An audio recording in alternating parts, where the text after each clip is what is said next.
জাতির একটি গুরুত্বপূর্ণ মুহূর্তে, জাতীয় জীবনের একটি কঠিন বাঁকে বাংলাদেশ যখন এসে দাঁড়িয়েছে, সেই সময় প্রিয় বাংলাদেশকে সামনের দিকে এগিয়ে নিয়ে যাওয়ার জন্য একটি শোষণ বৈষম্যহীন, দুর্নীতিমুক্ত, মানবিক বাংলাদেশ গড়ার জন্য ন্যায় এবং ইনসাফের ভিত্তির উপর সমাজকে দাঁড় করানোর জন্য অঙ্গীকার নিয়ে আপনারা জানেন এতদিন ধরে 8টি দল একসাথে আমরা কাজ করে আসছিলাম। এই দলগুলোর সকলেই এখানে উপস্থিত আছেন প্রতিনিধিরা।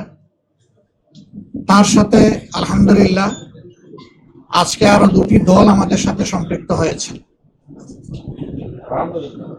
জনাব কর্নেল ওলি আহমদ বীর বিক্রমের নেতৃত্বে এলডিপি এবং এনসিপি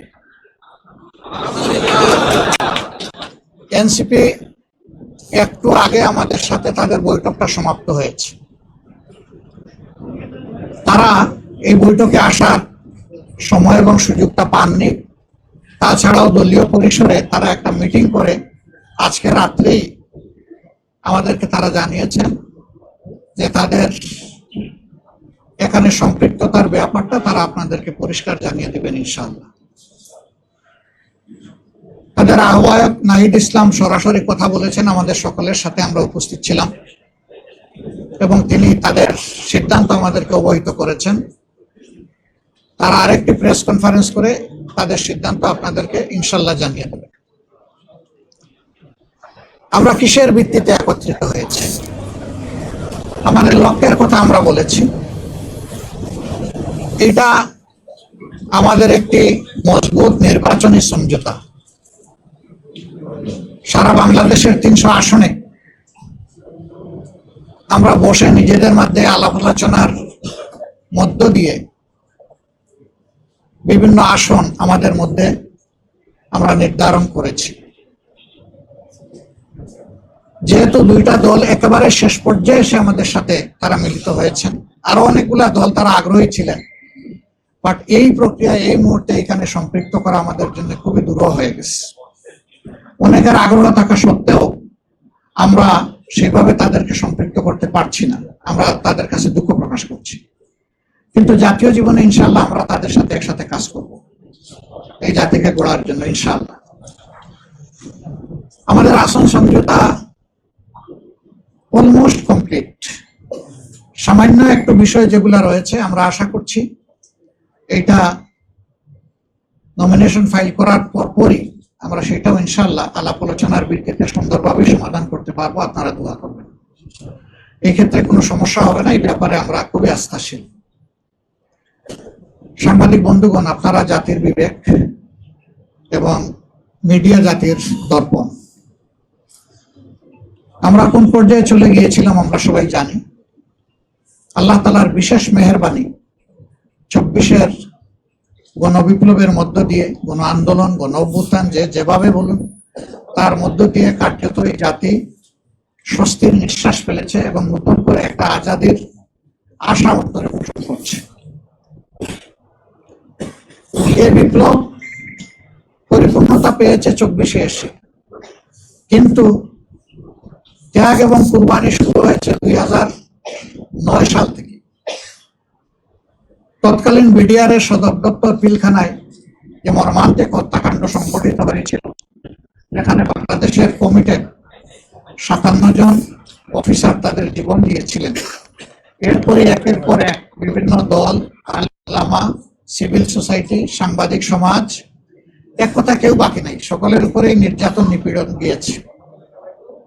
এখন জাতি দীর্ঘস্থায়ী মুক্তির দিকে আগাতে চায়, শান্তির দিকে আগাতে চায়, একটা সুশৃঙ্খল জাতি হিসাবে আত্মপ্রকাশ করতে চায়। এবং আমাদের যুব সমাজের যে প্রত্যাশা, যেটার জন্য মুখ চুকিয়ে তারা লড়াই করেছিল, জীবন দিয়েছিল, তাদের প্রত্যাশা পূরণ এখন আমাদের দায়িত্ব।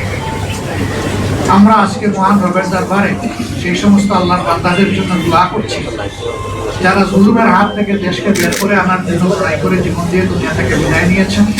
আল্লাহ তাদেরকে ক্ষমা করুন, তাদের উপর গ্রহণ করুন, আল্লাহ তাদেরকে শহীদ হিসাবে কবুল করুন। আর যারা লড়াই করতে গিয়ে আহত এবং মৃত্যুবরণ করেছেন তাদের প্রতি আমাদের গভীর শ্রদ্ধা এবং সহযোগিতা। আল্লাহ তাআলা তাদেরকে সুস্থতার নিয়ামত দান করুন।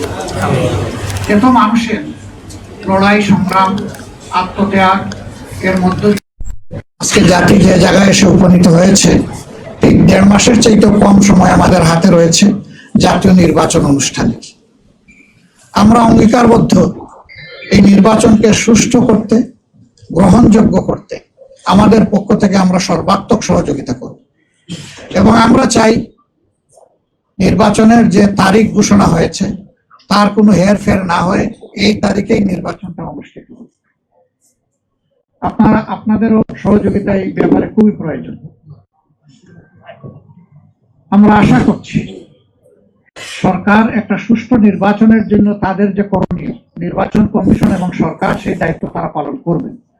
এখনো তাদের অনেক কাজ বাকি রয়ে গিয়েছে, এখনো সমতল মাঠ তৈরি হয়নি সকলের জন্য। সেই মাঠ তৈরির কাজটা হচ্ছে সরকার এবং নির্বাচন কমিশনের। তারা যে কোনো ধরনের লোভ লালসা, ভয়ভীতি এবং কারো প্রতি কোনো ধরনের আনুকূল্যের ঊর্ধ্বে উঠে তারা তাদের দায়িত্ব পালন করবেন। সাংবিধানিক নৈতিক দায়িত্ব এটা আমরা এবং জাতি তাদের কাছে প্রত্যাশা করে। এর যে কোনো ধরনের ব্যতিক্রম এই জাতি মানবে না, কারণ এই ব্যতিক্রমটাই তো আমাদের জীবন থেকে অনেকগুলো বছর কেড়ে নিয়েছে। 3টা নির্বাচনে এই যে এখানে যারা উপস্থিত, আমি বিশ্বাস করি অধিকাংশই আপনারা কোনো ভোটই দিতে পারেননি। আমরা তো জীবনে 2-4বার ভোট দেওয়ার সুযোগ পেয়েছি, আপনারা পাননি। এইভাবে আমাদের ভোটের অধিকার হরণ করে নেওয়া হয়েছিল। আগামীতে আমরা ওই ধরনের কোন প্রক্রিয়া কেউ করতে গেলে কোন অবস্থায় আমরা এটা বরদাস্ত করব না। আপনাদের ভোটের জন্য, সকলের ভোটের জন্য আমাদের লড়াই হবে একেবারে ইস্পাত কঠিন। এই ঐক্য, জাতীয় ঐক্য আপনাদের সাথে মিলেমিশে, এই জেনারেশনের সাথে মিলেমিশেই আমরা একটা সুষ্ঠু নির্বাচন আদায় করতে চাই ইনশাআল্লাহ। আপনাদের সহযোগিতা এবং দোয়া, আপনারা বরাবর সহযোগিতা করেছেন, আমাদের ডাকে আজকে সাড়া দিয়ে এখানে এসেছেন।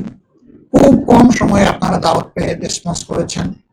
আমরা এই জন্য গভীর কৃতজ্ঞতা জ্ঞাপন করছি, আপনাদেরকে ধন্যবাদ জ্ঞাপন করছি এবং ইনশাআল্লাহ আপনাদের সাথে সময় সময় আমাদের এই যে সমঝোতা, এটাকে ঠিক ওই অর্থে জোট বলুন আর না বলুন, আমরা কিন্তু জোটের চাইতে আরো মজবুত, আরো ঐক্যবদ্ধ।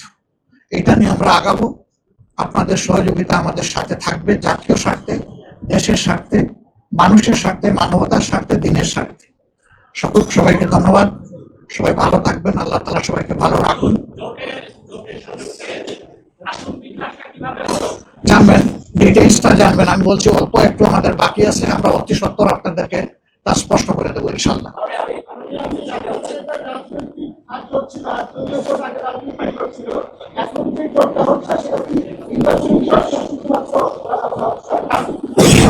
এটা দেশ গঠনের জোট, এটা নির্বাচনের জোট, এটা রাজনৈতিক জোট, এটা সকল ধরনের, মানে ওই জোট বলেন আর সমঝোতা বলেন, যাই বলেন, এটা সবগুলা পারপাস কভার করার জন্য।